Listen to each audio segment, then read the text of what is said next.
Welcome to the podcast with your favorite cash flow guys, Mike and Blaine. Giving you the best advice while having a beer. When you're running a business, there are problems every day. Let Mike and Blaine help you out and guide your way. Cheers to the good times with Mike and Blaine for business, beer, and BS. Hey, it's 175. 175. I'm Mike Milanez, Blaine Birch. You're listening to Mike and Blaine, where you can get all the beer, business, and BS you can stand in 1 hour. So, make sure you like, subscribe, and follow, because we always forget to say that, because you don't want to miss an episode, because it's a full hour of, like Mike said, biz, beer, and BS. That's right. Hey, but it's going to be good. 175, those are the numbers you love. For whatever reason, it's like, I think, you like the 25s, the 50s, the 75s, the 100s. You like those, like, really definitive breakpoints. I like to point them out.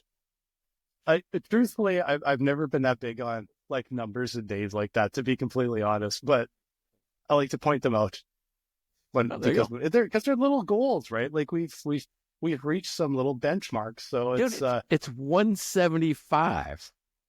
You ought to see people's faces when I say, they go, "You got a podcast?" Like, because we're not super popular. Right? we're like the Rocky Horror Picture Show of podcasts, which nobody liked it at first, and then all of a sudden, like 10 years later, they go, "Oh, you guys got a podcast?" Yeah, and it'll be no time when people will be sitting behind me in the office here throwing toast at me. There you go. That's it. So. But I always tell them, I said 175. We're doing 175 right now. We're on our 5th season. Yeah. And they can't believe it. They go, "You got 175 episodes?" Because let's face it, most podcasts don't last to 100.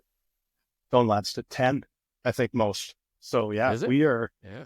It is like it drops off. It drops off so fast. But yeah, like the ones that make 100 even are a tiny fraction. So yeah, we've been going for a while here, and it's because it's a ton of fun.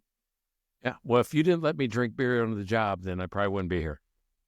Well, neither would I. I'm just kidding you. Beer is like literally number 2 of 3 in our name.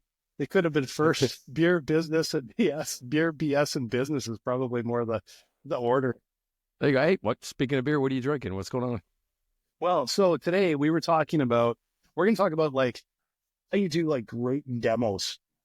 And I can't remember the name. Like, you had a title for it, but it's basically how do you I don't know, what was it? Present yourself well, and that's how you make money. And anyway, what came to mind for me is like our software demos, and how do we do that well?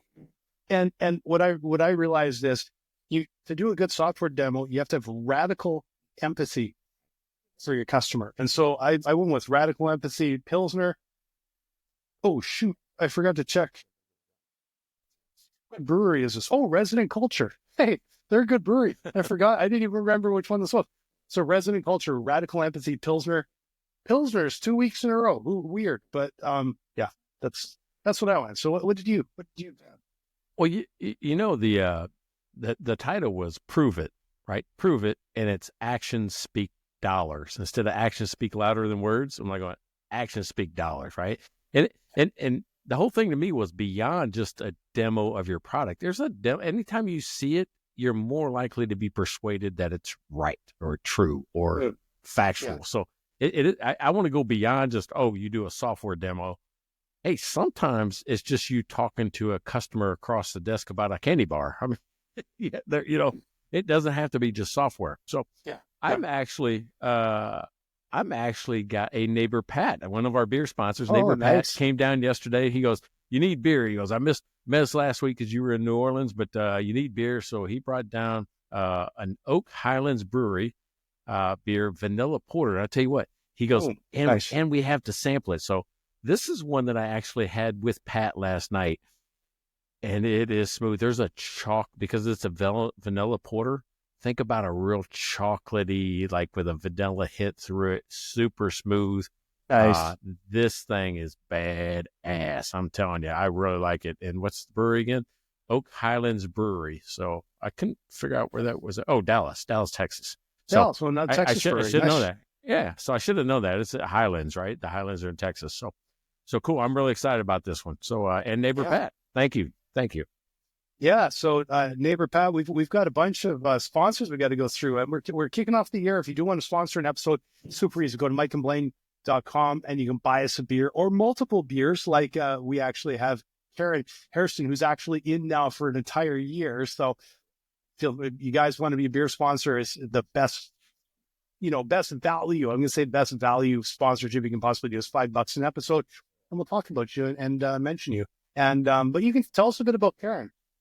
Yeah, Karen's got the company called 3S Smart Consulting, right? So if you go to 3S, S as in Sam, 3SSmartConsulting.com, she can find hidden cash. She is the expert when it comes to optimizing cash flow inside your business. Now, how do I know that? She's a client, right? So, I know she's been trading well, and I'll vouch for her because she is one of our certified Clear Path to Cash professionals. And I don't know what happened. She bought 5, and then she goes, "Oh my God, I want to be in for the whole year." So boom, then she just bought the rest of the year. So nice, that's awesome. Thanks, Karen. Yeah, right? Yeah, thanks, Karen. Appreciate it. Yeah, what else we got? That's awesome. Well, and Rachel Barnett from Gentle Frog. So if you need to learn QuickBooks, you got to talk with Rachel Barnett. Go to gentlefrog.com. But you can also go to YouTube at Gentle Frog, and there are a ton of videos there that are going to walk you through everything you ever want to know about QBO. So definitely check out Rachel Barnett's website, Gentle Frog. Check out the videos and learn everything you can about QBO. I mean, I thought we had a lot of content. Have you seen her library? The thing is ridiculously big. She's adding to it every week. That's awesome. That's great. Yeah, Rachel, thank you again so much. And Devin, you got to tell us about Devin. You know Devin. I thank you, Devin. I haven't met you in person. So, all right. So I've met Devin in person, right? I mean, I saw him over. I remember when I went to the Alabama LSU game, and I met Devin. We actually drank beer. Remember? I think we even took a picture of us and maybe put it on Facebook. I can't remember. One of, if not the biggest LSU fan I've ever met. I mean, this guy lives LSU. He's there. He works on campus. I think his skin has a purple tint. It's one of those things. He's that big of a fan. So thank you, Devin. I appreciate you, man. And finally, Fresh Victor, who sent me a bunch of these terrific cocktail mixers. They're actually our cocktail, not with us loosely our beer sponsors, actually cocktail. These guys make terrific, fresh mixers to make any type of drink. You can put booze in, you don't have to. You can mix into some sparkling water with it, and it's delicious. It's fresh, and you got to try them. They're just so well done. So thank you so much, guys. Very good. So I think we come and we prove it every single week.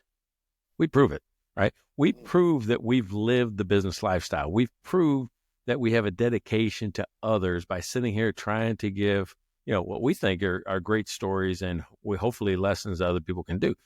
Proving it is doing it, is showing it, is making the other person realize what they don't know and opening their eyes or otherwise. So let's talk about that today. Let's talk about just proving it. I like how you started with software demos, because that's almost an expectation now. You almost got to show me what it is, because I've been tricked. I've been tricked with words, right? I'm not gonna lie. I've been tricked with a fancy website that doesn't produce.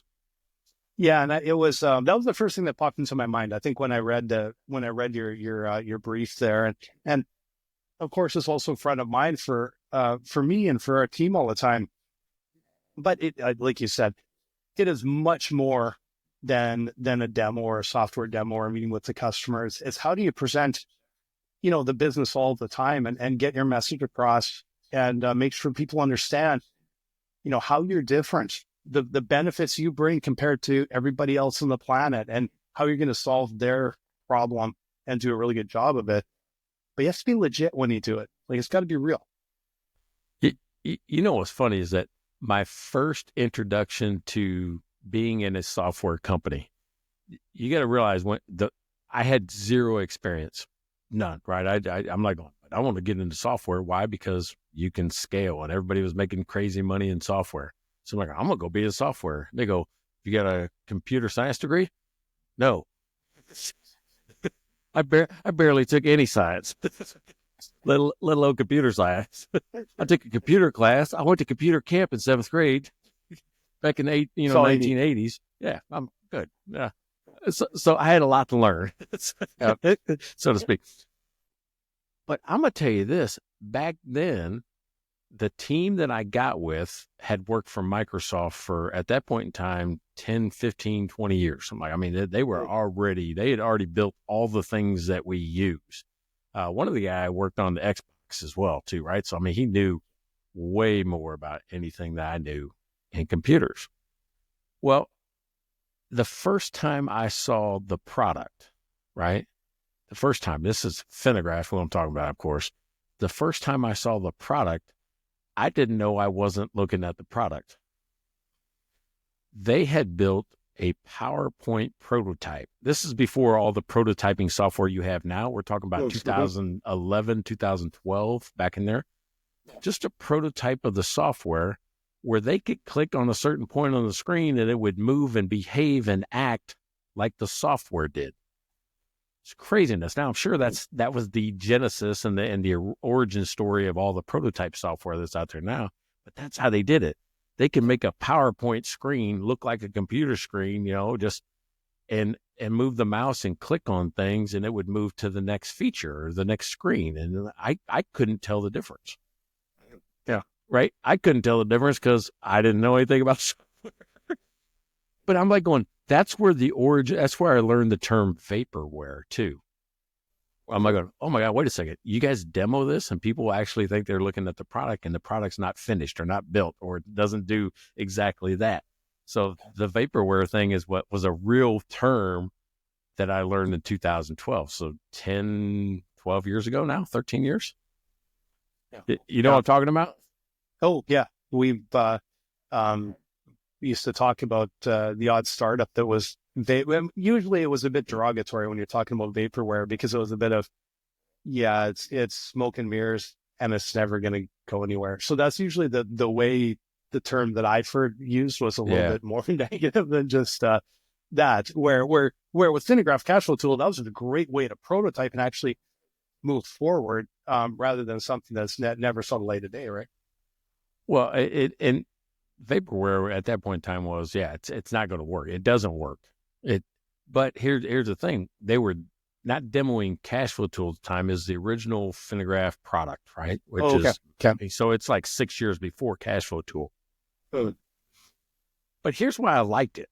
Here's what I liked about it is because when I talk about prove it and demo, they sold the dream. To me, right? It wasn't me as a customer. It was me as somebody coming in to work with them saying, here's what we're doing. Here's what we're building. And I could see the finished product even before it was even 10% of the way done. I'm like, oh, I know where this is going. And then my brain started, because you got to realize they brought me in to talk about it, to sell it, to create relationships. Well, if you're going to create a relationship in a software company, I got to sell the dream. Here's what we're trying to do. Here's the problem we're trying to solve. Here's how we're going to sell it. Oh man, I got hyped up off of a PowerPoint, not even the product yet. Yeah. And that kind of shows the difference between, again, coming back to sort of software demo, just kind of walking through, click here, do this, click here, do that. Like you said, it doesn't offer a solution, doesn't paint a dream, doesn't share kind of your worldview and how you view things and why it would matter to them. And, and those are things that we're always thinking about. How do you get that feel into our conversations with potential clients? And so that, they understand how you can help them, where it's not just, they've got to interpret what they're seeing. You have to get that message across of here's how we're different and here's why it would matter to you, which is why I picked that Radical Empathy beer today, because every software demo we start with essentially, tell me about yourself. Tell me about the problem you're trying to face. Tell me about what you're trying to solve. And it doesn't take long. It's not like we're asking them Q&A for half an hour. You can learn a lot in 5 minutes. And And then you can put, you kind of have the earmarks you're going to hit, but you can put it into context and you can hit their concerns, right? So we've got to remember, it's not about us, it's about them. Man, it's like you were sitting in, my suitcase or whatever last week while I was traveling around, because what I was trying to do is, part of the new feature or pillar of my program is teaching people how to communicate about these cash flow concepts, right? It's a communication thing. And some of that is, what type of conversation are you in? Are you in a sales conversation, or are you in a consulting, ongoing engagement type of conversation? Because I look at it differently, even though I've structured all of my conversations in this framework to pretty much act the same way. So what you see during the sales call is really what you see during the engagement, right? I'm the same guy in both. I'm really following a script, even though it looks like a natural conversation. But the biggest goal of the sales conversation is to do what you just said. Find that issue. And the way I described it to a group in New Orleans last week was, it's not about the problem you see, it's about the problem they feel, right? That's what you want to talk about, right? You might see, whatever they show you or tell you, you might see, oh, I know exactly what this is. I see it over here. And I always go back to the show Hoarders. When you walk up, you know that there's a problem because you can see stuff everywhere. But that's not what the person inside who's created the problem really feels. You have to address that first before you can address all the stuff in the yard or in the living room. And so to me, that's it. You got to find what that burning issue is that they feel, not what you see. So I like how you brought that up. But I will say that finding their issue doesn't mean we have an answer for it. Yeah. And if we don't have an answer for it, we don't have an answer. And I can think of a couple demos in the last, I would say the last couple months, because I think these were before the new year, probably, December-ish kind of thing. I can actually think of 2 demos that I did. And I asked them, I said, so, tell me about yourself, your company, or your clients, and what you're doing, blah, blah, blah. And they told me, and it was what we do. And so I literally just said, you know what? That's great to know. I probably can't actually help you because we don't do this, we don't do that. But I'll tell you what, if you're open to it, I'm happy to show you what we do just in case the problem comes up. And then I still went in and said, this is what we do, but this is why. This is how we solve this problem. And the reason I remember them is because both of them went, holy crap, I think I need that. But it wasn't something that they shared. They didn't know what we did. And it was kind of like, well, I was kind of thinking I needed this, but when you showed me that, I'm like, oh my God, I need that. And so it was really interesting. So it wasn't like, you don't go through the process to figure out, well, I'm just going to parrot back whatever they say. No, it's like, I want to put it in context of what we do, and how it can solve their problem. But I'm not trying to sell something we don't have. Like I'm more than these. Nope. This is what we do. This is how we approach things. And this is why. And, it goes a lot further because if you try and fake it, they'll know it. And it'll spiral down the drain so fast. But if you're really, you listen to them, but you're really honest with what you do and how you solve things, it takes their guard down because they're like, I'm not trying to sell you anything. If it doesn't work for you, it doesn't work for you. But with their guard down, they're open to seeing what you're delivering, right? Yeah, I can tell that you're on your front end of your trip down your 6 months in Arizona. I can tell you're on the front end of it. How? Because your O slipped out. Your Canadian O slipped out when I was listening for an ah, and you said O, like process instead of process. I have heard a couple of you must be from Canada's over the last few weeks, and I actually noticed because I'm like, oh, usually Mike's told me I've shifted into my Americanese by now, so I guess it'll be later in the year when I right before we head back to Canada, I'll finally have converted over, get a bit of a drawl going. Yeah, there you go. We need you back. We need you back to normal. I'll work here. on it. No, but you're exactly right. And part of what I was trying to do was like going, I think in the consulting process, nobody wants to hear about my packages. Not until you know what I do, right? Nobody wants to know, oh, I've got a basic, I got a standard, I got a professional. Here's a monthly fee and here's what you get. That's the worst sales pitch I've ever been part of, right? If somebody just goes into the packages and what you get, like this versus that. Yeah. If you listen to me, all right, me being the customer in this little role play, if you listen to me and I tell you that I don't know if I'm going to make payroll, and instead of showing me your packages of how you can solve it, I say, let's just see what we can do right now.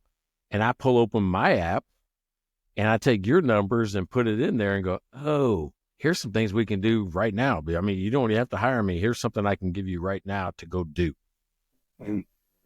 Yeah.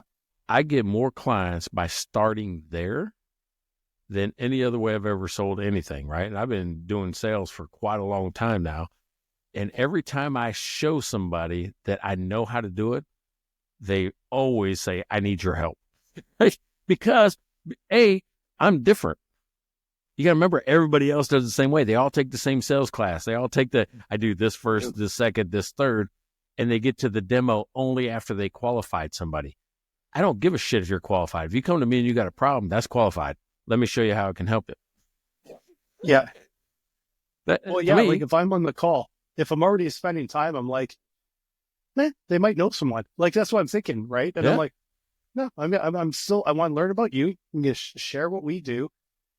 Even if you don't have a fit for it, I just want you to know about us. And I want you to have some sort of connection. So it's, yeah. And after the fact, it might be like, yeah, okay, they probably weren't the best fit, but then I may not be doing as much follow-up and things like that, but that's different, right?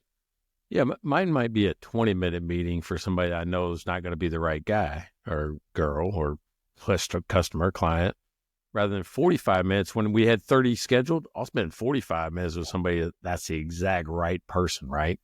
And vice versa. You just manage your time a little bit better. Say, listen, appreciate your time. I mean, who else do you know, right? Where do you think this fits? You know somebody that has this problem right now? Yeah, they might know somebody. Yeah, very good question to ask. That's one I always forget to ask. And then it's a light, easy way to see if you can get a referral, right? So that's, pretty smart. Well, I had a sales trainer one time tell me, he says, you only can get, I think it's 4 answers. That there's only 4 acceptable answers in a sales call. It's yes, bye. No, not for me, right? You have to learn a lesson. That person has to teach you something that you can, not get pinned into a corner or something you did wrong in the process or whatever, or get a referral. But when people say, I need to talk to somebody else, right? Let me think about it. You didn't do a good enough job on the call. If they can't make one of those 4 decisions pretty quickly, right? Or you can't make one of those decisions because they're not coming back. I mean, chances are they're not coming back. If they do, it's because they figured out that they do really have that problem, but they had to figure it out. You didn't help them figure it out. They had to figure it out later. Yeah. Yeah. And I know and you can tell when it's a good fit. When it's a good fit, I'm really surprised if they don't ask about pricing and they don't ask about next steps, because usually that's what happens. Like I can always suggest those, but man, it's pretty rare. The best thing for me is when, we're kind of get to the demo and then we get to the end and they start asking, what, how does this work? Well, let me show you. Yeah. Oh, so what do I do next? And they're literally asking for next steps. And like, here's what we're going to do, right? Here's how we can take that next step, right? Even if they don't, when you show them, like in my process, when you show them that you can solve the problem and they go, wow, man, that's super cool. There's some buying signal. I'm going to call it a buying signal. When there's some buying signal, the next thing I say is, well, what do you think we should do next? I'll say it because there's only one logical thing to do next. Well, how do I get it? Or what do I do? And then boom, I'm right into pitching. Now here's my memberships. Here's my packages, right? Because we're already to the point where they know, or at least they're confident enough to make a decision that I can help them. Yeah. Yeah. Right. So super cool, man. But it isn't just, I mean, isn't just that. Anytime I see something, it's better to me. Anytime. I believe it or not, most people don't know about fracking. Don't know about it. I could tell you right now what it is, and you know, most people are like, oh, we're going to frack, and everybody says that's bad. I don't know. I didn't know what it was, and really, it was Landman. Believe it or not, the show Landman that taught me about fracking. My dad taught me about it, but then I learned more about it from Landman. You know, how they drill down and then horizontal in between the layers of shale, and they push water into it, right? And they're trying to force this oil out of the rock. I'm like going, huh. But it actually makes things unstable underneath and kind of moves and shifts things around. So there is some bad to it, but there's also a ton of good to it as well, right? So I'm like going, huh. But having to see the picture, it was the pictures of it, of the line and what happens in between the layers. That was proving it to me of what they were doing. Before that, it was just a word. So proving it is showing somebody what it does and what, you know, and I can make a decision. Is that good or is that bad? Well, I think in that case, there's both good and bad. Yeah. Well, that showing is proving. That's what's so much about what we do at Dry Run is we give something that the CFO can walk into a management meeting, and we hear it all the time. I need them to see this. We hear those words all the time. I need them to understand this. And we give them the ability to go on and show this is what I need you to see, right? But it's interesting because it's that seeing is believing and seeing is proving. The message has to be simple though too.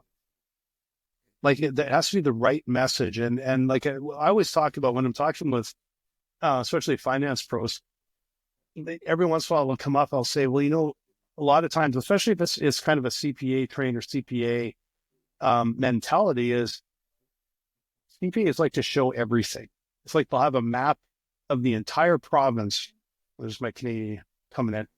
And you're trying to show them a 5-mile trip, and they'll have an aerial view and satellite view and everything is marked on the, but it doesn't really tell you where to go. The business owner, the CEO, all they want is a napkin that shows a line, go up to the tree and turn right and go down a mile. Yeah. And that's the tricky part is like taking it as simple as hard. So you take all this information, go, how do I get it down to the right level? It's got to have enough information so they know where to turn and how far to go. But it's like just the facts, nothing more than what you need to make that decision. Because as soon as you start getting all this other stuff in, it starts to get clouded. That's exactly right. My whole program is built around bite-sized, consumable chunks of information. It's these little tools, tips, tricks, traps. It doesn't matter. All these things that you put together and you can tell a story, but it also gives you as the advisor a library of stuff. Oh, he needs this, where that other customer needs that, where you're not putting every customer through the same process. I mean, showing it, man, too many people think that if I show you what I do, then you don't need me. It's exactly the opposite. I can show you everything I do, and you still think I have more. Right? It's like that's the way it is. I mean, when you have authority and you have, you have that, that trusted advisor status. Everything I learned is the result of 20 plus years. You can't learn it all in 2 months or 1 week or one session with me. You just can't do it. Because there's a breadth of experience I've enveloped all of this stuff in. Yeah. And that's the way you need it. Yeah. But that's what these trusted advisors should be doing. They have the same value. People don't pay for your math. They don't pay for your ability to run QuickBooks. They pay for your ability to tell them what it means and what to do next. Exactly. The insight. That's what if they're paying for the mechanical part, they're not going to pay very much. Dude, I got to tell you, worth as much. I don't know about you. I have been on fire today, super fire. I mean, focused Like, I don't know what it is. I'm just dialed into everything I do. Even right now, I think I'm dialed into energy. I'm dialed into focus. I'm just, and it's a calm energy. I'm like going, I'm not hyped up. I'm just a super calm energy. You know why? I know exactly why. Guess what I've been doing? Magic Mind, right? So I got this Magic Mind right here matter of fact, let me tell you a story. Somebody in this house is stealing my Magic Mind. Because I'm like going, there's a couple of them missing that I used to have yesterday. And it's not who you think. It's not Courtney. It's the 18-year-old that lives in the house with us, right? That is heading off to school still. So she has figured out that this. Yeah, I'm telling you. So this stuff is good enough right now that she goes, yeah. And she did both of them. There's two different versions. One of them is the one I took this morning, this Magic Mind, and I'm just dialed in. She took that before she goes to school. She takes another one. She gets home for the sleep. That's what she did the last couple of days, and she's hooked. So anyway, I don't know. You know about Magic Mind. They're our new sponsor. Yeah, they're a new sponsor, and they're back as a sponsor too. And one of the reasons they came back is because right now, the 24-hour pack of Focus and Sleep, so you got the 2 shots, are bundled up, and for the first time, you get 45% off. But to get the deal, you got to go down to our show notes, click on that link, and make 2025 the year you build your mental resilience, improve your sleep, and wake up with clarity, all with Magic Mind. So thanks again, Magic Mind. It was we appreciate you supporting the show. Right on. So, and believe it or not, I actually like the taste of this stuff. Yeah, no, it tastes nobody good. says Like nobody says that, but it tastes good. Yeah, it tastes good. So, all right. So back to this proof. All right. So the cash flow cowboy, Larry, says, "Hey, you need to bring up this thing you did in New Orleans, right? Because it's the proved part." So I have this, and it's hard to do. I mean, it's a prop gag, right? I say a prop gag. It's a physical gag. It's like, if I told you what Chevy Chase does in a movie, or if you see him do it, it's different, right? So think about that. All right, so think about that. But he says you got to describe it, you got to do it, because it's one of the best examples that he's seen for, I guess, for the principle I'm going to talk about. First of all, in the book, Don't Tell Me What to Do, I think it is anybody's, not just yours, I think it is anybody's natural instinct to resist, to say no, to go, right? That's a defense mechanism we all have, is no is first, right? It's not yes. We're not open to everything in the world. We're like, no, convince me, help me get there. And it's funny because the older and more experienced you get, the more you get like that too. So, So if you're selling to an older, like a more mature group, it's even more important. Hey, you know what's so funny is that the first year that Courtney and I were together, we had the year of yes, which means we were just going to say yes. And it led to so many cool experiences on boats and towers and rotating restaurants, and just whatever people says, hey, you want to do this? Instead of saying no, we said yes. That was an expensive year. And it was an exhausting year, but damn it, it was fun. But okay, besides that, here's what I did, right? So my whole thing is that when you're consulting, when you're, trying to work with somebody else or talking to somebody else, doesn't matter. I always say, hey, if we're going to work together, where are we going? Right? So that kind of gives you the goal. Here's what I want to do next. Well, I did the same thing in this live seminar.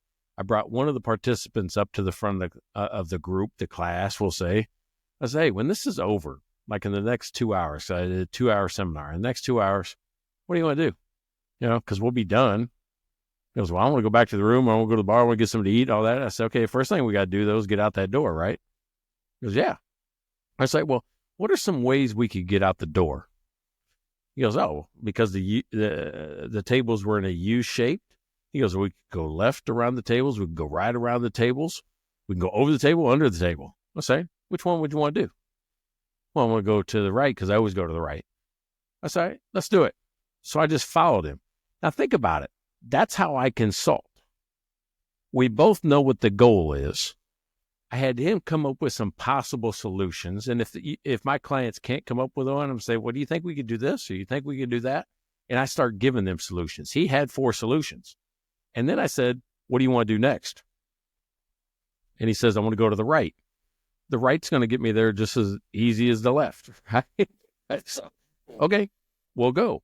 So that was me giving him autonomy to make the decision to do the one thing we both wanted to do, which is leave the room. So as we got to the door, I said, okay, stop, come back to the front. I said, here's not what I want to do. I want you to put your hands up in front of you. And he puts his hands up in front of him, facing out just like this. I put mine in a ball of make a fist, and I put it against his hands, and I start pushing against him. What do you think he does? Push it back. Push it back. I didn't tell him to push back. I didn't tell him to resist. I didn't tell him to do anything. I just told him to put his hands up. And his natural instinct, without being told what to do, is to brace himself and say, no, we're not going any farther. So if I wanted to push him out of the room, I wasn't going to. So the whole picture was, hey, if I just talk to you for a brief couple of seconds, and we both agree that we can get out the door, we both agree that's where it is. But if me as the advisor, I try to push you into something and tell you what to do and make you do something, you're going to resist, and you won't even know you're doing it until you're just doing it.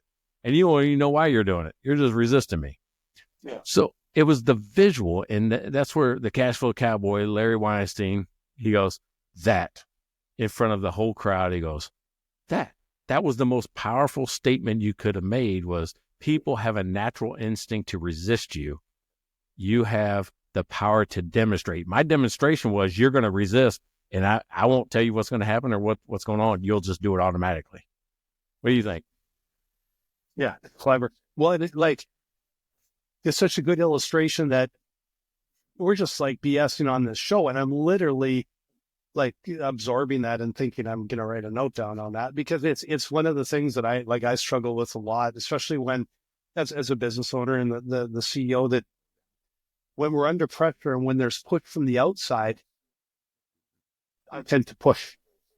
And it's something that I have to work on, is slowing down and asking questions and engaging. And we've had we've been working a lot on our positioning lately. I've been going through these sessions on positioning. They've gone really well. We've learned so much, and it's worked really well as a team. And it's such a good example of, obviously, awesome. This, I got to mention that book up again, because I rarely say, go get this book and read it. A friend of mine, it took him twice. He kept recommending it. Finally, I read it. And I read it and went, this is unbelievable. She's not a sponsor or anything. She's never even heard of us. Trust me. That book is unbelievable. And then she has a follow-up book on sales, and it really is about building out your sales approach and demos and things. So that's our next thing we're going to do. But I found that book so useful. And a big part of it was the timing. It was very, very timely for us. It was something that we were already working on. We needed a bit of the guidance and the structure to do it well.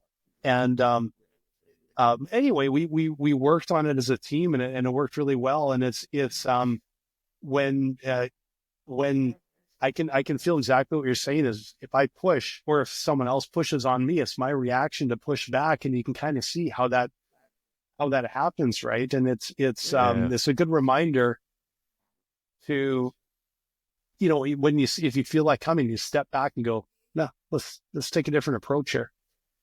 What's funny is I have a little black book, and it's not what you guys think it is. It's not the little black book of phone numbers. It's that's the only one that's been there. It's all these little tidbits that really make an impact in my life, right? So I'm sure my kids, after I pass, will go, what the hell was Dad doing? He's just writing stuff down, because it made an impact on me, and I wanted to remember them for other people. Too often we hear it and go, oh, that's cool. That's going to really change my life. And then we forget about it. So I bought this little black book to keep up with those type of things. I wrote one down from her book, right? Obviously awesome. And I'm like going, I'm already doing that, but she verbalized it so well that I've kind of implemented it now in the way that I speak to people. And what she said was, when you change the way you look at things, the things you look at will change.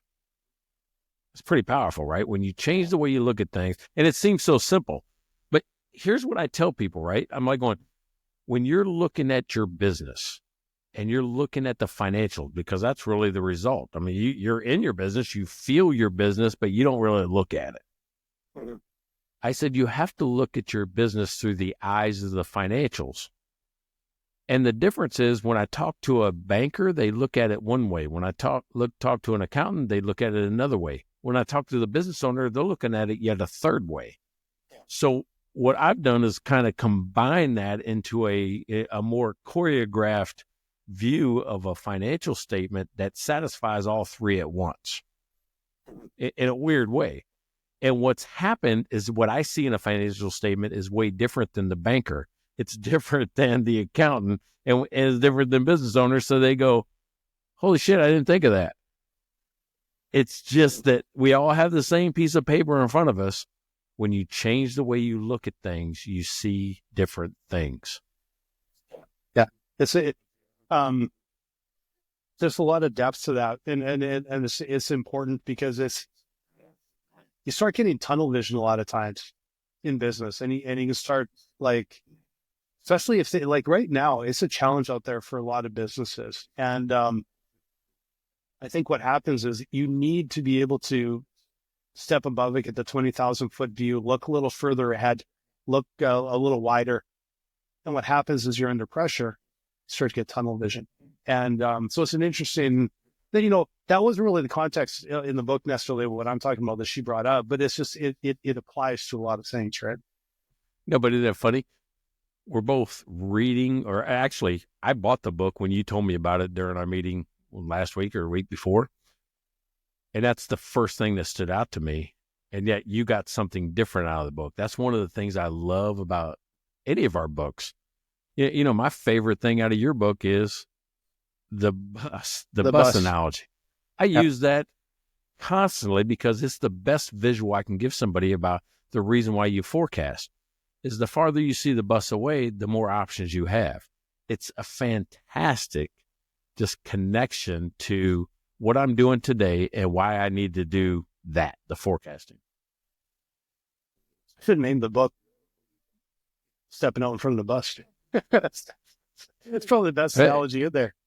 Yeah, but you named it Pandemic Cash Flow, and everybody thought it was about COVID, and you predicted COVID. You probably started COVID. The book started it.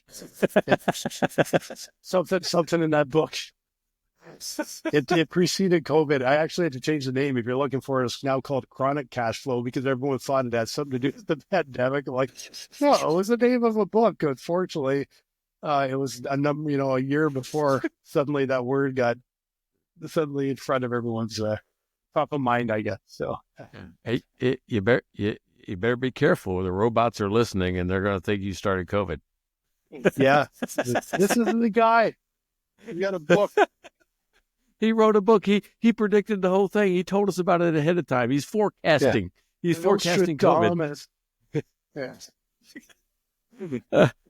Hey, can you believe I don't have to give up the Mike Milan Bowl decanter? It's staying here. It's staying here till next year.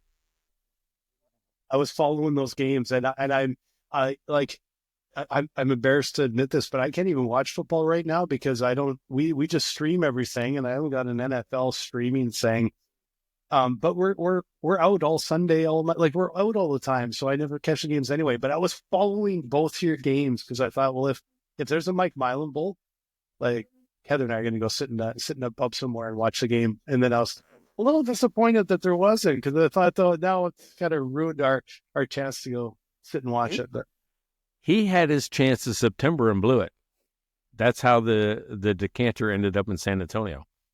So you got to realize he held this thing for years. And just luck of the draw, luck of the day, ended up in my house. And I thought, And Courtney was rooting against me. She's like going, I want you to send that decanter back. I'm like going, back to Baltimore. I'm like going, what? No, What? that thing's never going back. It's never going back. But it'll go back if we lose because, it's a bet. Yeah. But it's so funny. All right, so what is one thing that you thought was a fail as a demo? When was it the worst? Like, oh, you shouldn't have showed us that. Do you have an example? Someone demoing to me or me demoing to someone? Yeah, or vice versa. Yeah, either way. I think the one that just as soon as you said the demo, and it's not really a demo, but it's the same thing, was the very first, and this is going back years now, but I still remember the very first pitch I did to an investor with my deck. And remember, to raise money, man, I probably had 60 of these pitches. By the end of it, I could wake up middle of the night and I would do my pitch, just sit up in bed and just right into it and just polish, right? That first one was a disaster. It was just a train wreck. I didn't, I thought I had it set up right, but I didn't, I didn't hit the high notes. I didn't paint the picture. My deck kind of sucked. It was, I can still feel the tension because I'm like, this is not going well. The funny thing is the guy actually became an investor, so maybe he felt sorry for me, but somehow the message must have got through. But that's the one, product demos and stuff, I can't think of as much as that one, where I had to pitch this and it was just, it felt like it was, that I hit all the wrong notes somehow. I don't know if it's ever happened to you, but it seemed like every time I was in a big pitch and it had a software demo attached to it, there was some bug, and either I caught it and just kind of overlooked it. We're not going to talk about that one because I don't like the way it looks. Or it just failed in front of people. And I don't know I remember the very first time I'm on with 3 executives of a bank, and I'm pitching the Finnegraph stuff, and it just won't work. And there's something about the heat that went. I know. I could feel the embarrassment just go all the way up my face to the top of my head. Yeah, I can feel that now. And the thing is, I know I've had sales professionals and experts tell me you never do a live software demo, and we do every freaking time. I haven't done anything but a live demo in years. And you know what? I will say the one thing, unless my internet goes down mid-time, I can't even think of one out of hundreds and hundreds. It just works. So but it's proof is in the pudding, right? Hey, the thing is that I've caught more bugs and made the product better because I did that. I glossed over a few here too. It's like, oh shit, what happened there? In my head. Yeah. Yeah. I'll write it down. I mean, there was one today in my product. I'm writing it down as I'm still doing this. I'm like, check this. Yeah, exactly. I've done that on the Slack. It was like, hey, this is weird to turn color. It's something weird. Yeah. Right? And it's not that the product's bad. It's that it's not what I expected it to do. Or I've even changed not the whole UI, but I've changed the way things look, feel, act, because I'm now doing it in front of people, and it's awkward. Like, awkward to demo. Yeah, if it's awkward to demo and awkward to explain, it's you have to address it. And I honest to God, ask my co-founder, I drive him up the wall. In fact, right now I know my name is, spit with him because we're doing a whole bunch of UI stuff right now because of it's just a little too hard to explain, a little too hard to demo. And it's not about the demo, but it's that's where you realize, man, it's hard to explain. They're not going to be able to do it easily enough. And I just make it miserable at times just because it's we got to do it, dude. This is how it goes, right? So I talked to a founder today, and I said, hey, he launched an app in September. I'm going to say September. But before that, they had some other things. They have a concept that they were doing, spreadsheets and other things like that. But they launched the app. And I said, hey, how's it going? right? Because I want to know 6 months later, in 6 months of, where you're at after you launch. You're like, you kind of know if the market like it, don't like it. He goes, Mike, I wasn't part of like the build. We hired an outsourced team. They built it. I was told it was okay. I didn't check it as much. I just went through like the demo thing that people did and was happy with it. We launched it. I used it. And I'm like going, I don't know what to do. like, holy shit, you're the founder and you don't know what to do. There was a miss there, just meaning if you don't know what to do and you teach and talk about the subject, nobody's going to know what to do. So in some ways, that demo of him he was just demoing it, just using it, just trying it, was the best experience he could have had with his own product. Yeah, you learn a lot from that because you can kind of play with it, but what happens is when people start asking questions, and the questions they're gold. That's where you learn, like they are gold. Yeah. I had a CFO come in the other day. I got to tell you, this guy, we're 2 seconds into the conversation, like, oh no, because 99.9%, like I'm talking easily over 99 of my conversations and demos, I'm just really enjoying. The people are great. I'm just like, it's almost easy, right? And this guy came in and I'm like, he just seemed angry. He just seemed really angry and just kind of impatient and everything. And I kind of said, well, tell me about yourself. And then he sort of went into a rant. And then when I started doing the demo, he stopped me like 30 seconds in and kind of chewed me out a little bit. And then I'm like, so that's an interesting point. So I took the opportunity. I just grilled him. I just asked him, I said, no, can you explain that? Well, can you tell me more about this? Tell me about it. And then, it's all of a sudden like, oh, and I got out of that meeting. I went straight to my co-founder and I said, Mark, this is like, check this out. I said, this is what this guy said. And it's like, it is not like just a simple thing, but it's interesting and really fundamental.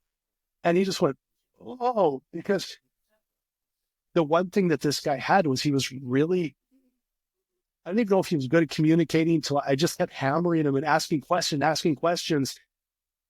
And in the end, we learned so much from that. And I'll tell you, I learned more from that one than the other 99, where it just felt like they just, like, this is awesome. Like, you don't learn from that. It's nice to hear, but you don't learn from it, right? What's interesting about that is you don't even care if you get the sale because you're like this is gold. It's going to change the company. Yeah, exactly. And it's, sometimes those things are like, sometimes they're big things, but sometimes it's like, it's a big thing, but it's kind of a small thing. Like it's a little bit of friction, but it's friction in front of everybody that I never saw. Right. And so it's really interesting. That was quite an interesting conversation. It was funny is I felt like I was grilling this guy because I switched it around and I'm kind of like asking question after question and I'm kind of interrupting him because he likes to talk. But when we got to the end, he seemed to really appreciate it. He says, yeah, call me anytime. And I just thought that was really cool too. Right. Yeah. Yeah, but it was quite something, Hey, man, that went fast, huh? That went fast. 175.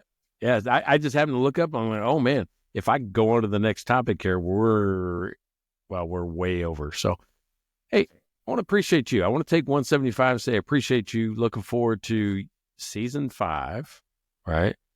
And if you haven't checked this out, if you haven't liked, you haven't subscribed, you haven't went to Mike and Blaine, you haven't did those things, you're missing out. Just go do it right now because I think there's gold in every episode. Stick with us. We got more for you. Check out their website at mikeandblaine.com. Then subscribe to the podcast and buy these guys a beer.